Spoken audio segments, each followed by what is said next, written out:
Saudações, queridos e queridas! Está no Renomaru J-League, com todas as novidades e informações do melhor campeonato de clubes da Ásia. Aqui você ficará por dentro de tudo o que rola no campeonato japonês. Galera, resumão completo da semana sobre a J1, J2 e também sobre a J3. Você está na companhia de Elias Falas, o Gordinho Alegria na apresentação, o mesmo de sempre, né, pra variar, e comentários dele, o Mito, o Dan Iga brasileiro, o Charivan, o Charimito, o Charicruz, Mr. Thiago Henrique Cruz, o Thiagão da galera. Thiagão, tudo bom com você, querido Master? Salve, salve, Elias. Bom dia, boa tarde, boa noite para todos os nossos queridos amigos. Voltamos aí com mais um Renomaru, Elias. Maravilha, Thiagão. Antes aí de começarmos o programa, quero pedir desculpas porque semana passada eu acabei me ausentando, porque, pra variar, olha, eu não sou rico nem de grana e nem de saúde, né? Peguei uma amidalite monstra, quase morri de novo, mas eu, como eu sou mais teimoso que o Seiya, né? Sempre me reergo e tamo aí. E o Thiagão também não tá lá 100% daquelas coisas, mas o compromisso continua. Nós somos mitos, até que provem o contrário. Por favor, não provem. E tamo aí, né, Thiagão? Vamos para mais um Renomaru. Antes de falarmos aí da última rodada, vamos falar da penúltima. E que na penúltima, sim, galera, já tivemos o campeão do primeiro turno. Trata-se do Urawa Reds. O time acabou ali empatando seu joguinho, que me fugiu o resultado do Urawa. Onde está o jogo do Urawa aqui? Crianças do céu. Achei. Acabou derrotando a equipe do Shimizu. É isso? Não. Urawa empatou Exato, com o Kobe. Empatou com o Viseu Kobe. Acabei de ver aqui no 1-1. Bom, vamos aproveitar e falar dos resultados da 16ª rodada antes de irmos para a última. A 16ª ficou assim. Sagan perdeu em casa pro Tokyo por 2-1. Sanfrecce Hiroshima derrotou Monteria Yamagata por 5-1. Ai. Viseu Kobe e Urawa ficaram no 1-1, o jogo do título. Gamba Osaka e Vegalta Sendai ficaram no 1-1. Nagoya Grampus bateu o Rei Sol por 1-0. Shimizu perdeu em casa pro Kofu. Olha só que fase do Shimizu. Vamos falar muito sobre Shimizu hoje, hein? 2-0 pro Kofu. Belmari perdeu para o Birex por 3-1. Olha só. Marinos perdendo aí, levando um massacre no Toba pro Kashima Antlers, 3-0 Kashima. Frontale bateu Matsumoto por 2-1. Com esse resultado, o Urawa sagrou-se aí campeão do primeiro turno e já garantiu sua vaguinha, já está garantido no Final Stage. Galera, lembrando que o campeão do primeiro turno e o vice também vão. Thiagão, quer comentar alguma coisa aí dessa 16ª ou partiu para a 17ª? Bom, Elias, nessa 16ª rodada, né, que foi uma rodada com jogos todos no mesmo horário, né, assim como já tinha se repetido na 15ª, aí, né, e na 17ª também, só que a 17ª, essa última, né, foram os jogos das 7 da manhã, e da sexta rodada foi o jogo das 4. Eu acompanhei alguns jogos, né, os que foram impossíveis, vi o jogo do Sanfrecce Hiroshima, um hat-trick do Sato, né, só no primeiro tempo, né, já o time do Hiroshima já tinha matado o jogo já. Bem, tem nem que falar, né? O primeiro tempo já tava 4-0, né? 3 gols do Sato e um do Shibazaki. E ainda o Yamaga conseguiu diminuir para 4-1 e depois acabou levando o quinto do Tsuda lá no finalzinho do jogo, mais ou menos nos 92 minutos do segundo tempo. Deu para especificar muito bem, né, a fase de grid de alguns times, né, nessa 16ª rodada, né? O Gamba vacilou, né? Tava vencendo o jogo por 1-0. No finalzinho, o time do Gamba acabou cedendo um empate por bom time, né, do Vegalta Sendai, que estava jogando muito melhor que o time do Gamba desde o primeiro tempo, né.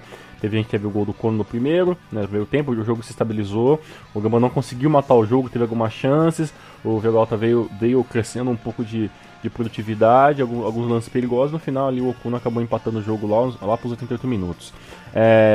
A derrota do Shimizu, né, pro Kofu demonstra realmente um desespero, né, da parte da equipe, né, que foi, se não foi a pior, né, no quesito geral, foi uma das piores desse primeiro turno, né, primeiramente com um gol contra, né, do Fukimura no primeiro tempo, depois o Ito acabou fazendo o 2-0, e ainda o Omae perdeu um pênalti ainda no finalzinho do segundo tempo para complicar ainda mais, né, a situação do Shimizu, né.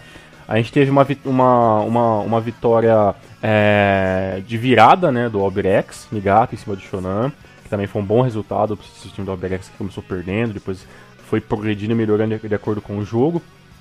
Um vacilo do Shonan também, que tinha tudo para matar o jogo ainda no primeiro tempo, né? Tivemos um jogo bem ruinzinho também, né, da parte do Yokohama F Marinos, né, que foi massacrado aí pelo Kashima, né, por 3-0.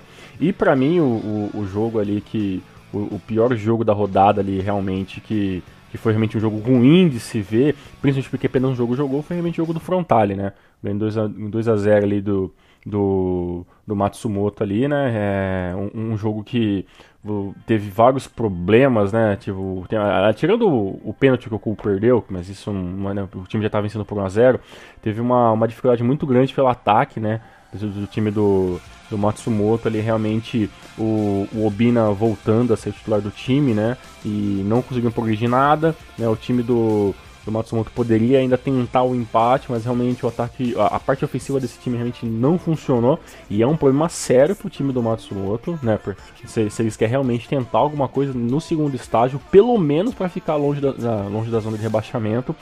Mas infelizmente o ataque é uma coisa que precisa ser mudada urgentemente, Elias.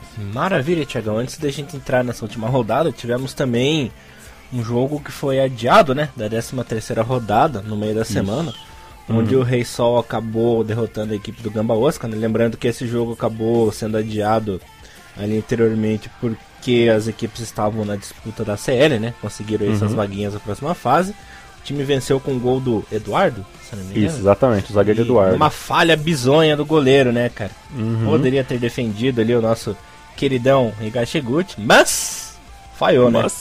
Pois é, né? O Kashiwa Reysol vem tentando, né, melhorar um pouco a sua colocação nesse primeiro estado da Gen1, né? Perdeu muitos pontos à toa, acho até que foi até um excesso, né, de tentativa de progredir demais na CL, deixando a J-League completamente de lado, né, mas o time pelo menos, né, conseguiu aí terminar com uma vitória e um empate, né, já falar agora nessa última rodada, mas ainda assim a 14ª colocação é muito incômoda para esse time do Kashiwa Reysol, que tinha assim que empatar um pouquinho mais acima deles.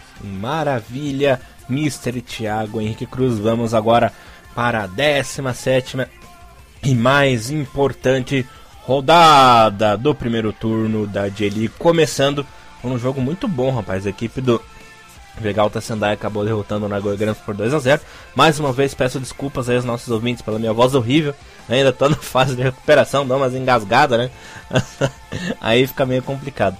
Mas a equipe do Sendai venceu por 2-0 com gols do Nozawa e um gol do Okuno, a equipe do Nagoya, que não jogou mal, né, Thiagão? Apesar de ser visitante, sentiu-se bem à vontade, e que é uma coisa que vem acontecendo com o Sendai, né? A equipe vence as partidas, mas não tem aquela... não consegue dominar, né? 100%, dá uns sustos, não é aquela vitória segura, apesar de vencer de 2-0, 3-1 e tal.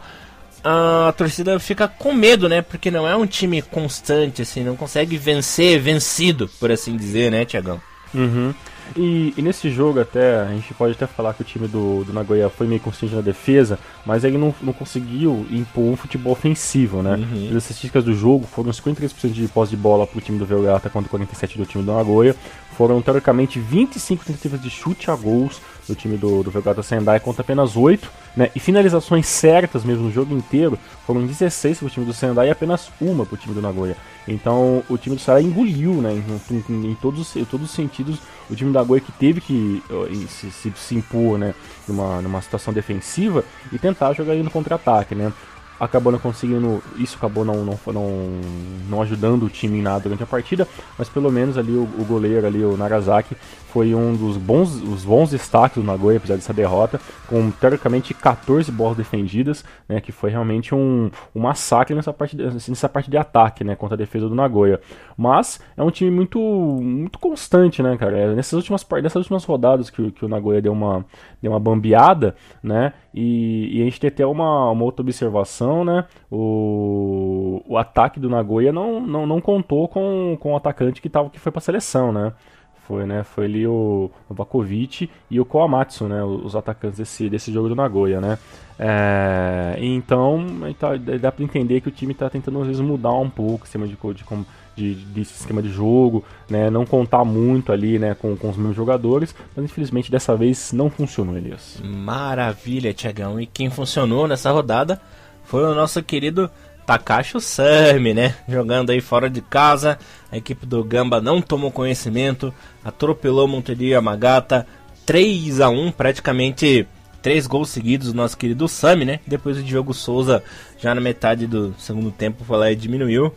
Montedio Yamagata, que até achei que foi melhor do que eu esperava aí nesse primeiro turno, né? Eu jurava que ia ser o Lanterna, mas pelo menos Lanterna não foi. E o Gamba acabou escorregando, né? Decepcionando na reta final, né? Sim, Elias. Apesar que foi um jogo que finalmente o Usami, né, conseguiu fazer ali o seu hat-trick, né? O time do Montedio Yamagata realmente tentou o que era possível, né? Ainda teve ali o golzinho ali do Souza, né? O jogo começou realmente já com 2-0 com o gol do Usami, né? O time do Gamba tinha que ir pra frente mesmo, apesar que já sabia que tinha perdido não só a primeira como a segunda colocação, né? Pro time da J1. O Usami ainda conseguiu fazer ainda o seu hat-trick no final, aos 102 minutos. E aí o jogo tinha vencido, né? Tirou o pé completamente o time do Gamba, não tinha mais por que ficar pisando demais com os jogadores, né? Lembrando que o Gamba não tem uma equipe só de meninos, né? Uhum. Tem uma equipe já um pouco rodada com Endo, com Abi, né? Com Kono, né? Tem uma galera, o próprio Fujihara também já não é mais nenhum menino. Então o time conseguiu, deu uma segurada, né? O time do Montedio ainda conseguiu, né, ter um pouco mais de tentativa de chute a gol, né? O time se deu, né, a possibilidade de poder atacar mais, mas mesmo assim, mesmo finalizando mais, né, o Gamba teoricamente fez as finalizações que eram necessárias, né? Para você ter uma noção, né, nesse jogo, o Gamba teve 9 tentativas de gol e 4 finalizações. Dessas 4 finalizações, 3 viraram gols, né? Pelo lado do Montedio, foram teoricamente 16 tentativas de gol, né, 14 tentativas de gols, perdão, 6 finalizações e apenas um gol, né? Então, teoricamente, pode dizer que o ataque do Gamba foi muito mais efetivo, né, do que o time do Montedio, que está numa situação um pouco incômoda, né? Acabou entre as últimas colocações, mas pelo menos a gente vê uma melhora constante nesse time, né? Tem que ver se essa melhora vai se concretizar em pontos, né, que o time do Montedio precisa na próxima rodada agora, né, Elias? Maravilha, Mr. Thiago Henrique Cruz. E mais uma vez, galera, olha, Kashima Antlers perdeu para ele mesmo, né?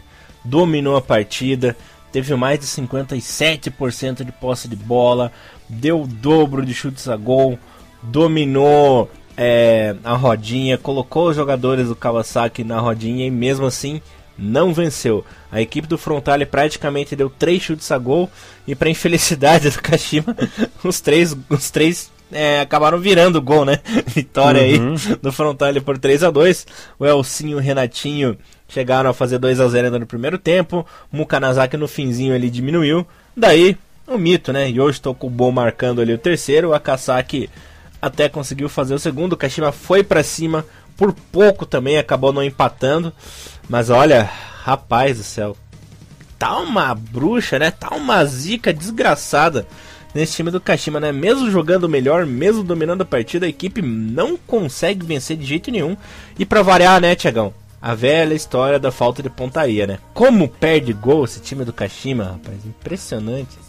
Pois é, Elias, uma oitava colocação muito incômoda, né, pro time do Kashima Antlers. E o retrospecto também não é lá grandes coisas, né, cara? Teve uma vitória lá atrás, né, contra o Matsumoto, né, por 3-1, depois acabou perdendo pro Gamba Osaka, e depois teve empate com o Montedio, uma vitória contra o Yokohama, né, que até então estava em ascensão no campeonato, e agora, né, uma derrota aí, né, pro Frontale, e como você disse tudo, né, perdeu para si mesmo, né, pelo menos tinha condições de sair com empate, com o time muito bem postado na parte do meio ali, né, com aquela trinca de 5 jogadores muito interessantes, né, Doi, Kanazaki, Kai, Ogasawara e o Aoki, mas realmente a parte ofensiva do time realmente às vezes deixa muito a desejar, né, um vacilo monstro, né, com esses 2 gols do Elcinho e Renatinho no primeiro tempo, né, o Okubo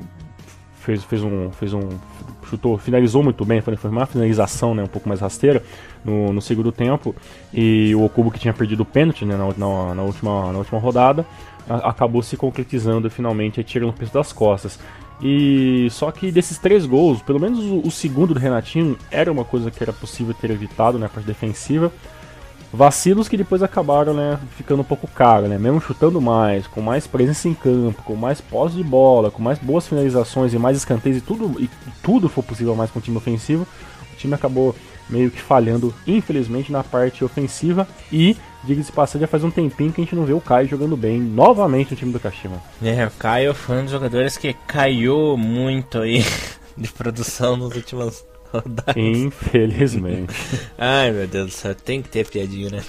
Enfim, pois galera. Eu vou falar uma coisa pra você, viu? Fala. Eu acho que nesse momento, talvez acho que nem conversem mais nessa questão do Caio se...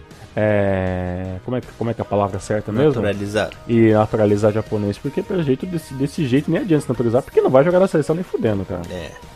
Tá complicado. Ele consegue ser pior do que os caras que já estão lá, né, Thiago? Nem me fale. Esse 0x0 danadinho. Mas enfim, Thiago, vamos falar de coisa feliz agora.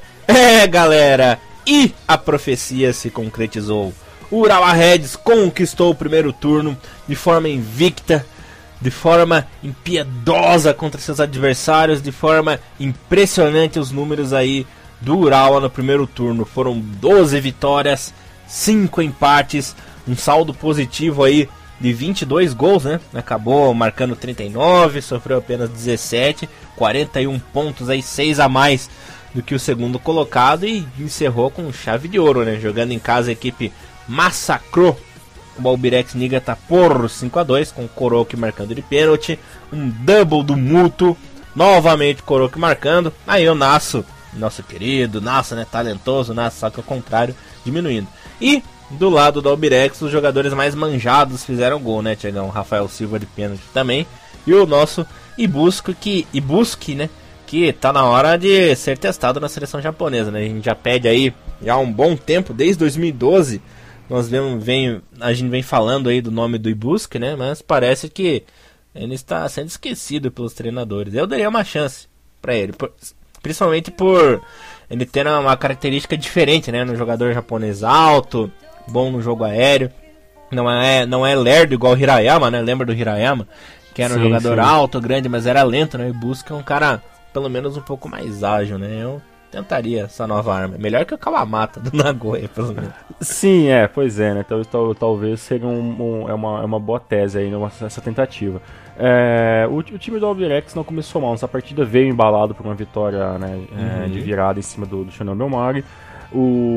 Até os 20 minutos do primeiro tempo ali, o jogo estava bem parelho ali mesmo. O problema foi o pênalti, né? Até necessário que o time do Albirex teve que fazer, porque realmente o ataque do Urawa era avassalador naquele momento, né? Aí gol, né, do Kuroki aí, aos 21 minutos, e depois o Muto, né, que volta a falar mais uma vez, né, que a gente lembra das coisas que a gente fala, e eu fui uns que... e o Elias também pegou um pouco no pé ali do Muto, né, que veio do Urawa, né, o Muto fake, o Muto velho, né, e funciona da melhor maneira possível, né, não é um grande craque, né, mas faz ali um ataque providencial com o time do Urawa ali. E não é a primeira vez que isso acontece na equipe do Urawa, né? Lembrando que o Shinzo Kuroki, quando ele foi para a equipe do Urawa, ele foi muito contestado. Todo mundo meteu a bronca, eu também fiquei metendo pau. Nossa, porque o Kuroki, né? E ele virou uma realidade no time, né? Jogador importante, que vem fazendo ótimas temporadas, né? Pelo menos na parte caseira, né? Na parte japonesa aí do Urawa. Não serve para seleção, né? Como bem sabemos. Mas o Muto vem sendo o Kuroki o retorno, né, cara? Como encaixou esse jogador aí no esquema do Urawa e vem calando a boca de geral, principalmente a nossa, né? Pois é, olha, eu vou te falar uma coisa, o Kuroki ele é contestado até hoje, viu, cara? A gente aqui, torcedores brasileiros de futebol japonês e tal, né? Não é tudo, nem os torcedores do Urawa são tão assim fãs do Kuroki, né? Acham realmente que o Urawa tinha condições até de contratar um cara melhor. Mas, né, enquanto estiver funcionando, tá perfeito, né? Claro. Esse Mures, tipo o neto da Bandeirantes. E... Você tem umas referências também que vai se fuder. Joga Neymar, Kuroki, o Kuroki foi o Barney. Ei, Fred, olha só como o Kuroki tá jogando. Nossa, que bosta. E muito bem, e como esses dois jogadores, né, o Kuroki e o Muto, foram 4 gols nessa partida, né, um domínio concreto do primeiro tempo, com 4-0, e com 2 gols na segunda etapa, e só depois com o pênalti, né, o Rafael Silva conseguiu diminuir o empate, e o Busque no finalzinho, depois do gol do Nácio. O Albrecht que teve uma pequena, né, fagulha, né, de possibilidade de talvez conseguir pelo menos um empate ou sair bem, mas infelizmente era um adversário muito difícil, e mesmo que o Albrecht tivesse vencido, né, essa partida, o Albrecht terminou em penúltimo lugar com 14 pontos, e ali, né, 17 ficaria em torno de mais ou menos 15º abaixo do Cachoeira Rei Sol. Ainda assim, não apagaria a péssima primeira fase do time do Albrecht Negata, mas, né, pelo menos não acabou em último, que era uma coisa que a gente esperava bastante, né, porque o Chimizus teve uma melhora, né, na metade do campeonato o Chimizus estava ali brincando ali com 15º, 14º colocação, chegou a ficar até 12º, se eu não me engano, e o Albrecht que vinha de derrotas consecutivas gigantescas, e agora pelo menos conseguiu, né, sair da última colocação, mas realmente é um time que já carimbou já a sua briga direta para não cair esse ano de 2015, Elias.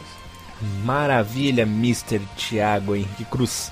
Falando de um time que foi muito bem obrigado nesse turno, só que eu acho que não se repetirá no segundo porque perdeu a principal peça, né? O FC Tokyo bateu o Shimizu por 3-2 na despedida do Yoshinori Muto, né?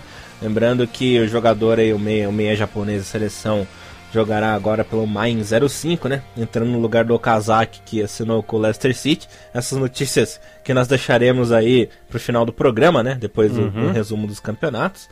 A equipe do Tóquio que com a vitória pelo 3-2, né? Com gols do Keigo Higachi, um double do Maeda, meu Deus do céu. Que fase dos times, hein? Sai essa, Elias. O Ryoichi Cruz, né? Fazendo aí... Deixa eu observar essa situação. O comercial do Maeda sobre a Copa América é sensacional. Supera o Maradona japonesa? Não supera, que não é uma bizarrice do Luca, né, cara? Mas olha, o comercial, cara, que ele comendo o arroz ali, quando você pega uma fruta lá, ele fala, temos que entrar no clima da América, comendo frutas. Puta, é ridículo, velho. Ridículo. Ai, cara, esse negócio de entrar no clima, comer fruta, não é muito comigo. Mas enfim, galera, voltando ao assunto sério, o Toco aí com esse 3-2 terminou na segunda colocação e conseguiu a sua super vaguinha aí para o estágio final. Também está garantido nas semifinais do Super Stage da J-League. Lembrando que os gols do Shimizu foram marcados pelo Mae, né? Sempre ele. E o Ishige, né? Os principais nomes aí ao lado do Taka, que também fez uma boa partida apesar da derrota. E o Shimizu terminando com apenas 13 pontinhos na última colocação. O Shimizu que é a grande decepção do campeonato, né? Falaremos disso time por time no final do programa. Tiagão, uma despedida muito bonita do Muto, né? A torcida aí lotou o estádio, fez mosaico, teve discurso do Muto no fim, né? Foi bem bonito, né? Pois é, isso é uma coisa até que não é uma exclusividade do UFC Tokyo, né? Vários jogadores fizeram isso, né? O ano passado mesmo a gente teve discurso tanto de jogadores quanto de times, né? Eu lembro bem, assim, do discurso do técnico do Omiwa, né? Quando o time caiu, tal, do presidente, teve tudo aquelas coisas. Realmente foi um bom jogo, o Muto infelizmente acabou passando em branco, né? Mas realmente é um jogador providencial com a bola nos pés, tanto na parte ofensiva do time quanto quando o time está precisando de um reforço mais na defesa. Foi um bom jogo do UFC Tokyo, apesar que o Shimizu não jogou tão mal nessa partida, né? O Mae voltando a fazer gol depois do canto perdido, né? O time conseguiu ali trabalhar um pouco mais. Infelizmente o Shimizu acaba carimbando a última, né? A última colocação do campeonato nesse momento, que é muito ruim, muito preocupante, já que o Shimizu já, por acabar como último, né? Já tem um problema sério para jogar todo, né? O Second Stage aí. E o UFC Tokyo não tem nada a ver com isso, consegue a sua quarta vitória seguida, né, passando por um ponto até o próprio Sanfrecce Hiroshima, né, que até então era o time que estava lutando com o Gamba Osaka, né, para ficar em segundo colocado, e correndo literalmente por fora, né, o FC Tokyo, que na minha opinião, algumas rodadas atrás, umas 5 rodadas atrás, a gente falava até mais do Frontale conseguir essa segunda colocação do que o próprio FC Tokyo, que vinha oscilando demais, né? Mas realmente aí o time conseguiu uma boa ascensão nessas últimas 4 rodadas da J1 e conseguiu merecidamente aí a sua vaga já para os playoffs finais, com 35 pontos ali, ficando 1 ponto à frente do Sanfrecce Hiroshima e 3 pontos à frente do Gamba Osaka, que terminou em quarto, Elias. Maravilha, Mr. Thiago Henrique Cruzino, um dos jogos aí mais emocionantes da rodada. Aos 49 minutos, a equipe do Sagan Tosso conseguiu seu empatezinho, rei do empate, né? Nunca vi um time empatar tanto assim, principalmente em casa, né? Faz tempo que a torcida do Sagan não sabe o que é vencer em casa, né? A equipe empatou com o Sanfrecce Hiroshima com gols decisivos, né? O Toyoda, para variar de cabeça, abrindo o placar no primeiro tempo. O Aoyama num golaço, rapaz, pegando a bola de primeira, aquele chute rasteiro venenoso, entrando no cantinho, empatando. Depois o Douglas, querido Douglas, que não sabe contar, né?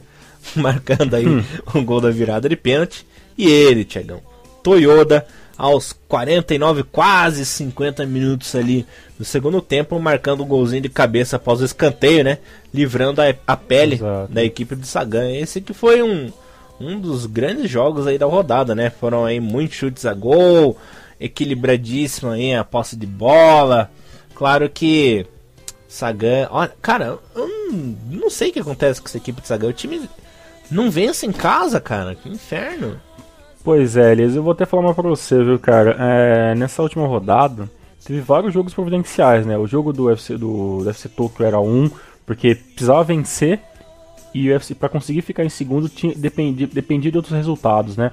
Esse gol do Toyoda tirou a segunda colocação do Sanfrecce Hiroshima, né, que foi para 34 pontos, e o time do Gamba Osaka tinha tudo para chegar na segunda colocação, porque quase vencia o Sendai e empatou o jogo. Perdeu pro Rei Sol, que era um jogo atrasado que o Gamba tinha, né, em vantagem dos outros demais times, perdeu, né, e aí chegou na última rodada, mesmo vencendo por 3-1, acabou, né, dando adeus mesmo, porque o time já ficou com 32 pontos. Mas eu tenho certeza absoluta que nesse escanteio que gerou o gol do Toyoda, realmente o time do Hiroshima tava muito nervoso, né, cara, porque sabia que aquela bola não podia entrar. Se entrasse, seria muito difícil realmente o time conseguir, e foi acontecendo, né, um pouco de nervosismo, desatenção da parte da zaga ali, todo o sistema defensivo que na hora do escanteio vira realmente uma bagunça mesmo nos times, acabou realmente levando esse gol, que pro Tosso é muito importante pontuar de qualquer maneira possível, e acabou infelizmente tirando o time do Namura aí de um exato, né, playoff final, inicialmente, né, porque tem todo o segundo turno para correr por trás ainda, e junto com o FC Tokyo e com outros times, o Sanfrecce Hiroshima é um dos, digamos, favoritos,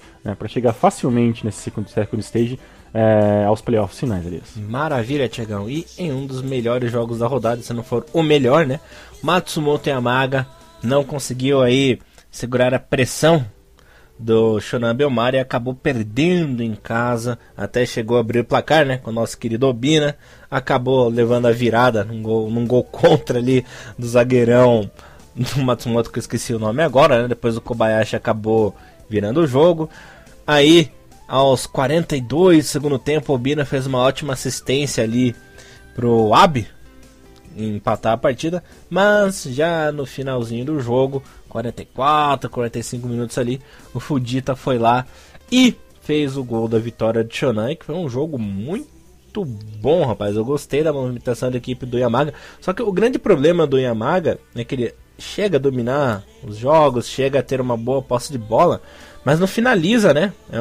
É o típico esquema tático de futebol japonês, né? Ficar só no passe, de em vez de chutar, acaba passando a bola e acaba perdendo, né? Não dá pra entender.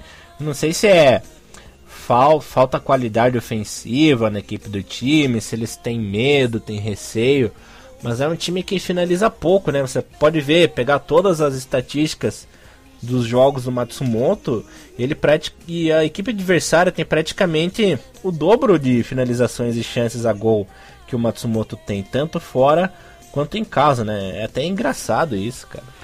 Acho até que é falta de qualidade técnica mesmo, Feliz, por causa que o o Matsumoto ele joga no mesmo esquema tático do que o Kashima, né? É um 4-5-1 ali, né? Com o centroavante bem isolado, né? E os pontas descem ali, no caso, né? O camisa 11 e o Kiwama. E o Iwama que fez o gol contra, né? Com o time contra o time do Matsumoto. Nesse jogo, cara, eu vou até falar com você, o Shonan, ele, por mais que ele não tinha começado a vencer o jogo, né, ele fez o pênalti, né, o Binafera converteu, aí por sorte, né, o Iwama conseguiu fazer o gol contra, que empatou o jogo pro time do Shonan Bellmare, e o time conseguiu, né, virar o jogo ali com o Kobayashi, e logo conseguiu, levou o gol do Abe, né, e desse 2x2, teoricamente, estava até bom, né, para os dois times, já que o Shonan não jogou tão bem assim na minha concepção, e o time do Matsumoto teve todas as chances possíveis, né. E no final do jogo ali, o Fujita, né, que entrou no lugar do Otaki, né, aos 88, e menos de um minuto depois, na próxima bola que o time alçou para o ataque, o Fujita foi lá e fez o gol, né, então se consagrou sendo um bom banco. Nas estatísticas de jogo, né, o Shonan teve mais posse de bola, né, 59 contra 41, né, teve mais tentativas de chute a gol, aí, né, viu? Né, teve 15, mais finalizações corretas mesmo, certas pro gol mesmo, foram apenas 4. Tá, então chutou bastante, mas chutou muito, né, muito sem nenhum tipo de precisão. Já o time do Matsumoto foi o contrário, né, teve menos tentativas de chute a gol, né, teve apenas 12. Que é uma quantidade um pouco grande, e de todas essas tentativas, 5 foram diretos para o gol, né? Então, tipo, finalizou um pouco melhor, né? Mas realmente finalizou melhor, mas com um pouco menos de qualidade, né? Porque teoricamente perdeu o jogo, né? O time do Shonan teve todas as partes estatísticas pro seu lado, né? Mas o goleiro defendeu mais, teve mais escanteios, mais faltas cobradas, né? Só que realmente você percebe que o time do Shonan também entra nessa preocupação de ter uma dificuldade em alguns jogos, né? Porque se não fosse o gol contra, seria 2x2, né? E o time do Shonan estaria em uma situação um pouquinho mais complicada. Mas de qualquer maneira, o Shonan, acho que até na concepção do Elias também, continua sendo daqueles que subiram o melhor, né? Pelo menos se não tem uma equipe para lutar por vagas muito grandes dentro da J1 esse ano, pelo menos tem um time coeso, né, para terminar na melhor colocação possível, sendo que o Shonan, né, conseguiu terminar em 10º colocado, e que é um grande feito em cima de grandes times, né, como o Kobe, né, como contra o Reysol, né, entre outros que ficaram na parte da tabela. O próprio Sagan, né, que ficou em 11º, apesar que o Sagan também, né, se a gente fosse comparar o Sagan de 2013, 2014, realmente é um retrocesso gigantesco. Nossa. Também, né. Terrível. Tiagão, falando agora do... Primeiro vamos falar do jogo do Kofu, né, que o Marino sempre é bom deixar por último, porque sempre tem uma surpresa positiva ou negativa. Enfim, no jogo ali entre Vantfore Kofu e Kashiwa Reysol, as equipes ficaram no 1x1. Pra variar, Cristiano, né, marcando aí seu golzinho, ele que virou um ícone, né? Virou uma referência aí na equipe do Reysol do ano passado pra cá, principalmente depois de ter sido subestimado, né? Ele que... Não subestimado, mas ele que sempre teve uma certa crítica, né, Tiagão? Ele não tem o carisma do Leandro, né, dentro do time, né? Acho que esse que é o problema do Cristiano, assim, mas é um jogador interessante, né? Ele não teve grande chance do futebol brasileiro, né? Acabou indo jogar pra fora, mas é um jogador que sabe, é um atacante que sabe chutar pra gol, né? Que eu acho que é o que o time do Kashiwa precisa, né? Mas na minha opinião foi um jogo feio. Eu acho que foi um jogo pior do que o próprio jogo do Yokohama, assim. Acho que 1x1 foi um jogo muito ruim, né? Gol do Abe, gol do Cristiano, o jogo muito parelho no meio de campo, né? O Kudo parecendo muito mal e sendo substituído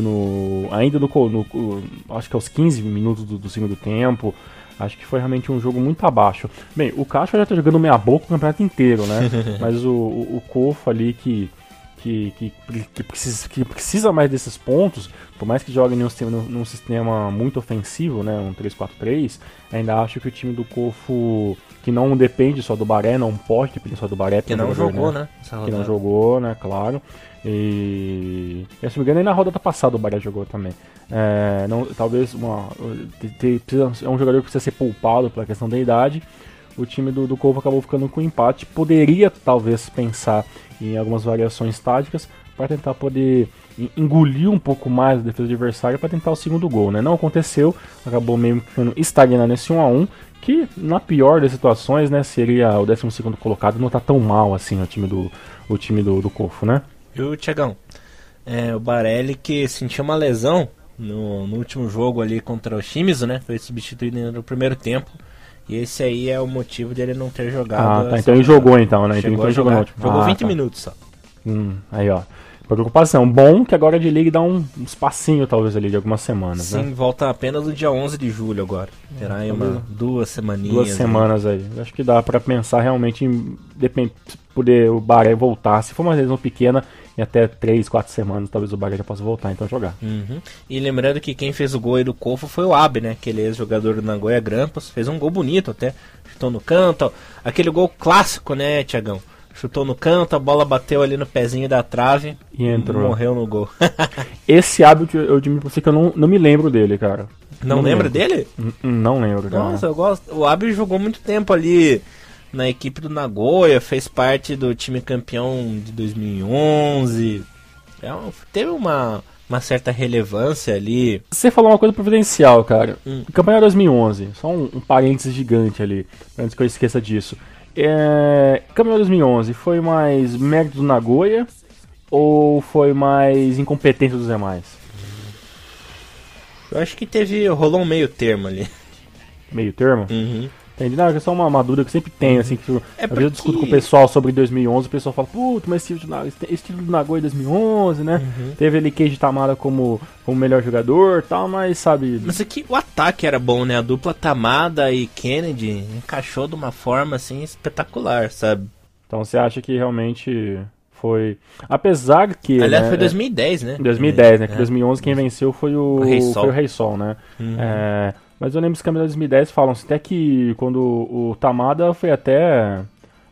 já tinha passado a Copa já, né? Mas realmente foi até um jogador que foi muito, muito falado, né? Por conseguir... Se Tamada perdeu um gol incrível na Copa, né? Contra a seleção da Holanda ali no final do jogo. Exato, mas ele que na temporada 2010 ele foi até se me engano, né? Dos top soccers ali, né? Top score, né, melhor jogador, MVP, não sei o que, né, tal, não sei o que. Então, há de se pensar sobre essa temporada que foi muito complicada, né? Não, o Nagoya teve bastante mérito também. Na temporada 2010, só pra finalizar ali, que foi Nagoya, Gamba, Osaka, Cereço, né, e Kashima, né, os 4 primeiros ali que foram pra CL do ano. No ano seguinte, todos levaram um pau. o Cereço que tinha aquele timaço, né? Com o Katake, com o Inui, com o Kagawa que acabou saindo no meio da temporada, né? Tinha ali o famoso time do que isso, novinho? Que isso? O time dos novinhos ali que revolucionou o futebol japonês e que vem preenchendo a seleção até hoje, né? Com os talentos. Ah, Carol, uma observação legal, cara. Sabe quem foi MVP daquela temporada, 2010? Seigo Nagasaki. Olha, mas ele fez uma temporada espetacular mesmo. Até achei estranho que poucos jogos antes do Japão estrear na Copa do Mundo, ele era o goleiro titular e acabou perdendo a vaga pro Kawashima, né? Não foi tão ruim assim, né? Mas, né? O Kawashima foi bem. Foi bem naquela Copa. Comprei em 2014 e foi muito bem, né? Foi ótimo. Bora pro último jogo, Elias. Bora! Pro último melhor jogo. Com direito a rolinho, né? Caneta do nosso querido amigo Ademilson. Com direito a gol giratório, estilo Vega, Mr. Bison, né? Aqui no Brasil, do gol do Fujimoto de cabeça. E com direito a gols do Marquinhos Henrique Cruz. O jogo entre Viseu Kobe e Marinos ficou no 1-1. Marquinhos, que não fazia gol há muito tempo já, né? Acabou deixando aí a sua marca. E o Jungo Fujimoto, a la Bison, né, Thiagão? Deu aquela cabeçada giratória, Psycho Crusher! E fez o jogo podia acabar assim, cara. O jogo podia acabar assim. 2 mitos, 2 lendas fazendo gol, 2 MVPs 2015, Marquinhos e Fujimoto. Volta Fujimoto pra seleção. E o Ademilson ainda, né, pra completar. E o cereja do bolo. Né? Esse bolo de merda. Esse bolo fecal, né? E uma observação, a gente fica gritando Elias, você falou nome errado, não é Vega, é Bison, é porque Elias insiste em falar o nome japonês do porque no Japão é Bega, né? Não é nem Vega, é Bega. Benga. Que porra é essa, Elias? O Benga. Pra quem não sabe, ó, momento pra variar, né? Momento nerd aí, momento cultura nerd de games no Hinomaru. Os nomes originais dos personagens do Street Fighter foram trocados no ocidente devido a direitos autorais, essas coisas. Porque assim, no Japão, o Mr. Bison, como a gente fala aqui, no Japão ele é o Vega, né? Ou Bega, né? Porque eles não falam V. No Street Fighter Victory ainda se fala Vega, né? Isso. No o Balrog, né? Que é o que era pra ser o da garrinha, né? O nome original, acabou virando Vega aqui no ocidente. E o Mike Bison, né? Que é o boxeador, que era pra ser uma alusão ali, o Mike Tyson, esse que deu rolo tudo, isso, acabou virando o Balrog, né? Então a Capcom no ocidente, temendo que fosse levar um grande processo, acabou invertendo o nome desses personagens. Então aqui ficou Mr. Bison pro Vega, ficou Vega pro Balrog e ficou Balrog pro Mike Bison. Tá aí a explicação pra quem não sabia, né? Mas você pensa também, cara, você imagina, cara, em 90 e pouco, começo dos anos 90, Mike Tyson, talvez né? O top de todos os tops do boxe naquela época. Imagina se a Capcom vai ser um processo de graça do Mike Tyson, quanto que grana que não ia perder, cara. Ele ia processar na cadeia, né? Mas enfim, que maldade. Mas realmente seria uma causa praticamente difícil da Capcom vencer, né? Infelizmente, né? Mas eu me adaptei legal, assim, aos nomes modificados, assim. Tanto que hoje eu até confundo. Puta, quem que era Bison mesmo no original? Aí eu dei uma confuseira, assim. Eu gosto muito mais de Vega, assim, pro espanhol louco lá, com as gás lá. Você sabia que o nome dele é Balrog Lacerda? Sério? É primo do Thiagão, Lacerda. Thiagão Lacerda, entendi, olha só. O Elias também é cultura. Pelo menos pra nerdice eu sou, né? É uma coisa pra salvar. E nesse jogo, tem alguma coisa pra salvar além desse 1x1 xoxo? Só a canetinha, né? Do Ademilson. Do Ademilson. Foi em cima de quem essa caneta, você lembra, cara? Puta merda, cara. Pior que eu não lembro. Vou ver se eu acho um vídeo aqui pra ver se eu consigo enxergar em quem que ele deu a caneta. Enquanto eu procuro a caneta, vai falando do jogo aí, Thiago. Bem, cara, a gente não... O jogo, né, não valia nada, pra falar a verdade, né? O time do Yokohama F. Marinos, que chegou numa boa ascensão, acabou em sexto lugar com 26 pontos, né? O time caiu bastante de progressão, né? A última vitória do Yokohama foi lá atrás contra o time do Matsumoto, né? Do Matsumoto Yamaga, por 3-0. Depois veio de 2 empates seguidos, todos por 1-1, 1-1 com o Gamba Osaka, 1-1 com o Kofu, uma derrota na última rodada cachapante ali pro time do Kashima por 3-0. E agora um empate, né? Esses 26 pontos foram muito abaixo, né? O time por mais que de todos esses 6 primeiros colocados, o time do Yokohama é até o que tem o pior time, né? O time com menos estrelas, tudo bem, não estou colocando esse mesmo time. O Shunsuke Nakamura, que praticamente não jogou uma boa parte desse primeiro estágio da J1 por causa de lesões, né? E o time do Yokohama teve que aprender a se virar definitivamente sem o seu camisa 10, né? E até posso dizer que em alguns momentos providenciais o Jungo Fujimoto, que é um jogador muito contestado e muito, né, por muitos torcedores brasileiros do Yokohama, fez o que dava para fazer, né? Já que é um jogador que tem umas certas limitações. O time do Kobe começou melhor, porque realmente tem um time melhor, né? Aos 8 minutos teve o gol do Marquinhos, né? O time com o Ogawa e o Watanabe tinha a chance, sim, ainda no primeiro tempo, matar o jogo, né? Mas ali acabou levando o gol do Fujimoto aos 40.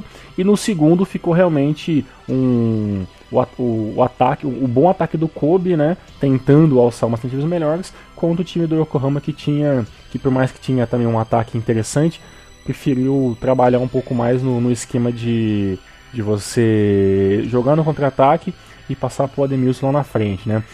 Estatística de jogo desse 1x1 foi 52% de posse de bola pro time do Yokohama, né? Tentativas de chute a gol 11 para cada lado e tentativas certas também 5 para cada lado, né? Então as finalizações, por mais que teve várias tentativas, os times finalizaram pouco, né? Corretamente para dentro do gol. Teve alguns cartões amarelos a mais ali do que o time do Yokohama 2 contra 1. E, teoricamente, no geral das estatísticas, o time do Yokohama F. Marinos foi um pouco melhor. Teve mais escanteios, mais faltas cobradas, então teoricamente teve mais chances de poder trabalhar o seu sistema ofensivo, mas infelizmente a gente já sabe melhor do que ninguém que o time do Yokohama não tem assim gigantes estrelas que possam realmente fazer esse time médio, né, médio para ruim do time do Yokohama se transformar num time médio para bom, que seria potencial ali para o time ter chances de lutar pelo playoff final ali no segundo estágio. É até não é nenhuma crítica, né, mas é uma realidade.